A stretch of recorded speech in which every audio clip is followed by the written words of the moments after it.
Hi guys, I hope you're doing really well. I hope you are practicing radical self-care. I hope that you are waking up and you are practicing meditation, prayer if you have a spiritual life.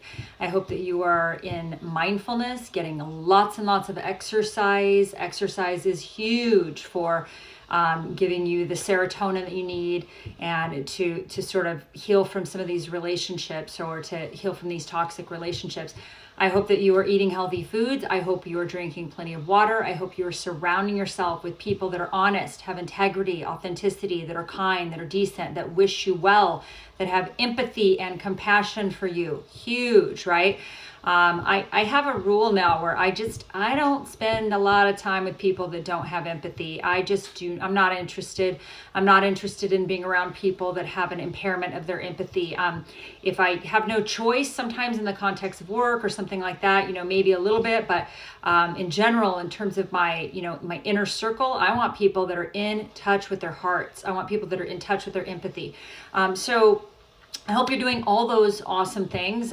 In this video, what I'm going to talk about is we're going to go over some symptoms of codependence that may resonate with you and some solutions, because the solution, I believe, so the thing about codependence is, and I've talked about this before, it is not a mental health diagnosis. It is not in the DSM.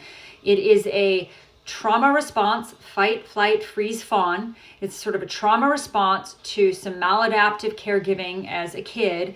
And it is a learned pattern of behaviors that are not working for you. They're not in your highest and best good. It's this trauma response of trying to people please and fix and accommodate and, control the environment outside of you when you felt out of control as a kid. So you can, if this is a learned pattern of behavior from your childhood, you can fix it. You can change it. If you learned it, you can unlearn it. And part of the process of unlearning maladaptive relational behaviors is awareness, because you cannot change what you are not aware of, right? So in this, what I'm going to talk about is specifically is codependent caregiving or caretaking. So sometimes we grew up in these families where we were forced to be little adults at a very young age. And this may be because our parents were addicted, mentally ill, narcissistic, whatever toxic dysfunction one of our caregivers had, emotionally detached, emotionally unavailable, sociopathic, who knows, whatever they had. We learned caretaking, and we learned how to take care of the adults in our family. Sometimes there's, we talk about emotional incest, where you may have had to become the parent to your parent if you were a little kid. And we learned that, that by neglecting, that we learned this rule that we take care of others, we take care of adults, and we neglect ourselves. And this can be very unhealthy. So what is unhealthy caretaking? Well, doing for others what they should be doing for themselves. Taking on someone else's responsibility and ignoring our own needs. Trying to anticipate and meet another's needs when they actually didn't ask for our help. Forcing caretaking on others when they didn't ask for it. Sometimes doing things for others that, that they should be doing for themselves. Sometimes we speak for others instead of letting them find their own voice. Sometimes we try to mind read and anticipate others' needs. We get involved in other people's problems and solutions without them asking for our assistance. Sometimes we force our help on others when they did not ask for it, when they did not solicit our help. Sometimes we force our assistance on someone instead of mutual and reciprocal give and take. Sometimes we take care of people's problems and feelings and we neglect our own feelings, or we take responsibility for other people's problems. We fix other people's problems when they didn't ask for our help. We put more effort into relationships than the other person is willing to do. We give more than we receive instead of reciprocal giving. We face people's consequences for them instead of them having to face their logical, natural consequences of their own behaviors. We pour more interest into joint efforts than they are willing to. We're putting all this energy and effort into these relationships. Sometimes we will not tell them what we need or what we want or what our desires or our needs are, right? We'll stifle those. Taking care of others' feelings and emotions so we do not have to deal with our own, right? We prioritize other people's feelings and emotions. We fixate on their problems. We do all this fixing and people pleasing and caretaking so that we don't have to deal with our own pain, right? So giving, needy giving, is giving so that others will stay with us or like us. This is giving to try and get others to attach to us. This is called needy giving. When we're like, oh, I gave so much. Well, why did you give? What was your motivation? Are you giving so that others feel obliged to you or obligated to stay with you? That is not healthy giving. We make excuses for others and we neglect ourselves. Sometimes we advocate for others' rights while we ignore and stifle our own. Compulsive caretaking. When we do this, this is the way in which we are dealing with our own emotional pain. It is a very maladaptive way because we're not really dealing with our emotional pain. Like as soon as we think that we may have some emotional pain, we go into caretaking mode. Caretaking, let me take care of you. Let me focus on other people's problems. Let me fix other people so that I don't have to look and deal with my own pain, right?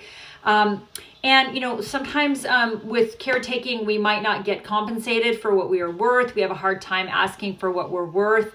And sometimes with compulsive caretaking, we do not know when to stop. I call it pathological giving. You give and you give and you give and you have no boundaries.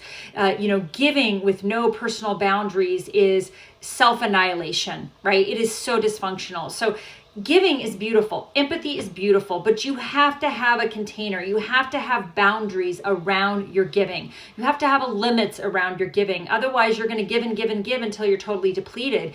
And if you talk to a lot of people that are getting out of these relationships or they're trying to heal from these toxic relationships with manipulators or people that are emotionally unavailable or narcissists, what you'll find quite often is the people will report that they are totally depleted.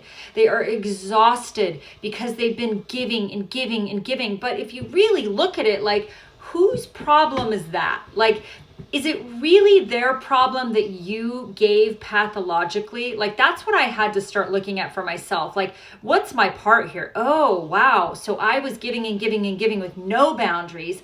And then, when it wasn't reciprocated, we tend to get resentful as codependents. It's very common for codependents to give and give and give and give and give. And deep down, there may be this expectation that you have tied to the giving. So that's another thing that's very important for you to look at. Like, what's my motive to give here? Am I giving so that this person will not abandon me? Am I giving so that they'll think I'm so great? Am I giving so that I don't have to face my own feelings, my own emotions, or deal with them, but I'm going to just focus on you and your emotions and what you need, right? But that is needy giving.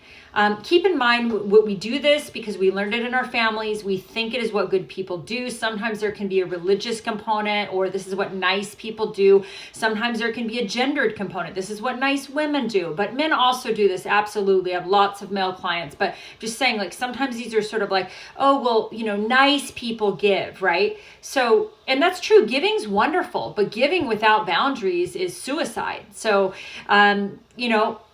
sometimes we give to others so that they appear to be the dependent, but we are doing this so that they feel obliged and they will not abandon us and trigger our abandonment wound. We think we have to do this to make us feel like we have a purpose. It can compensate for low self-worth, and it can make others appear to be dependent on us when really we are holding them hostage so that they will not leave us or abandon us.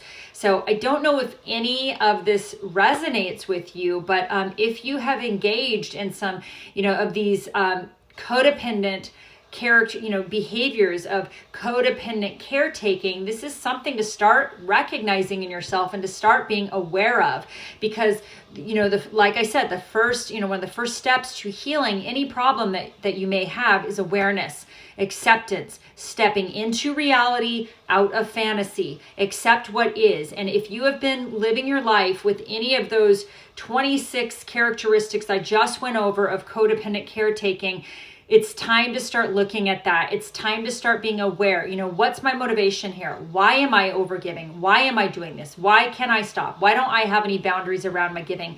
And start honing in on that, because once you start becoming aware of it and you start saying, you know what? This is not a self-honoring behavior. I don't want to keep engaging in this because I keep hitting these same walls of pain. I want to learn something different. I want to do it differently. And again, awareness is key. So start noticing when you're caretaking, when you're giving, what's your motivation? Start thinking about that list that I read. Like, where am I giving so that others won't abandon me? Where am I giving so that I don't have to face my own feelings? Where am I giving so that I don't have to feel my own emotional pain or self-regulate for myself? So I don't know if this helps you, but I certainly hope that it does. I hope that you guys are thriving. I hope that you're doing really, really well. And I'm so happy that you're getting this information, that you're getting onto these channels, and you're doing what you can to practice radical self-care and to practice some incredible and get some incredible healing for this trauma. So hopefully you're having a good day, and I will talk to you soon. Bye.